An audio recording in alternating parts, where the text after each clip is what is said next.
and welcome to the fourth section, Building Visualizations with D3.js. In this section, we will start exploring one of the best libraries for visualization, which is none other than D3.js. We will also see who developed D3 and why, when and where you should be using it.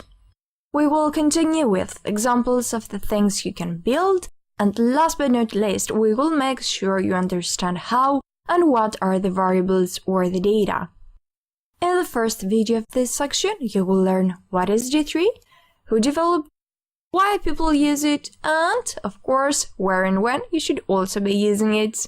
Without further ado, let's start. First, let's see the definition of D3.js, and I have found this definition in the official website of D3. I'm going to read it because I think that it's well written and easily understandable.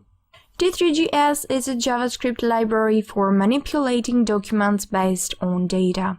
D3 helps you bring data to life using HTML, SVG, and CSS. D3's emphasis on web standards gives you the full capabilities of modern browsers without tying yourself to a proprietary framework, combining powerful visualization components and a data-driven approach to DOM manipulation. So, with some more simple words, we can say that D3.js helps you attach your data to DOM elements. DOM stands for Helps You Attach Module. Then you can use CSS3, HTML, and or SVG showcase these data.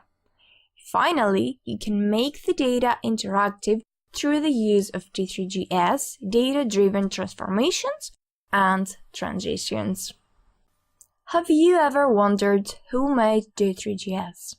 Well, Mike Bostock wrote D3.js based on his work during his PhD studies at the Stanford Visualization Group. Mike worked at the New York Times for a while and is now independently working on D3.js.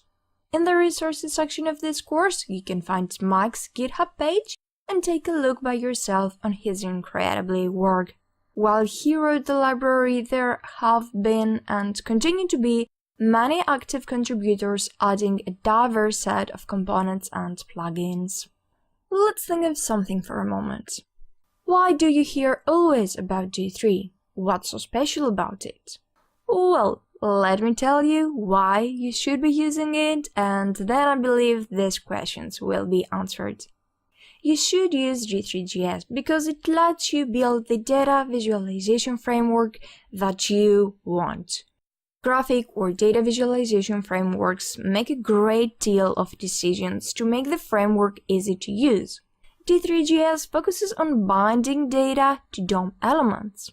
D3.js is written in JavaScript and uses a functional style, which means you can reuse code and add specific functions to your heart's content. Which means also it is as powerful as you want to make it. You can choose to style, manipulate, and make interactive the data. It's all up to you. These were only a few of the reasons of why you should be using it. As we progress with this course, you'll eventually find out even more interesting things. Next question. When should you use D3? You should use it when your web page is interacting with data. D3 stands for Data-Driven Document. We will explore D3.js for its graphing capabilities, but it's not in the scope of this course to explore the myriad ways you can use data in your web pages in non-graphical ways. As far as where you should be using it, well, D3 is a JavaScript library added to the front end of your web application. Your backend, or the server, will generate the necessary data. The part of the application that users interact with, or the front-end part, will use the D3.js. D3 allows you to bind arbitrary data to document object model and then apply data-driven transformations to the document. For example, you can use D3 to generate an HTML table from an array of numbers. or use the same data to create an interactive SVG bar chart with smooth transitions and interactions. D3 is not a monolithic framework that seeks to provide every conceivable feature. Instead, D3 solves the crux of the problem: efficient manipulation of documents based on data. With minimal overhead, D3 is extremely fast, supporting large datasets and dynamic behaviors for interactions and animation. D3's functional style allows code users through a diverse collection of official and community-developed modules.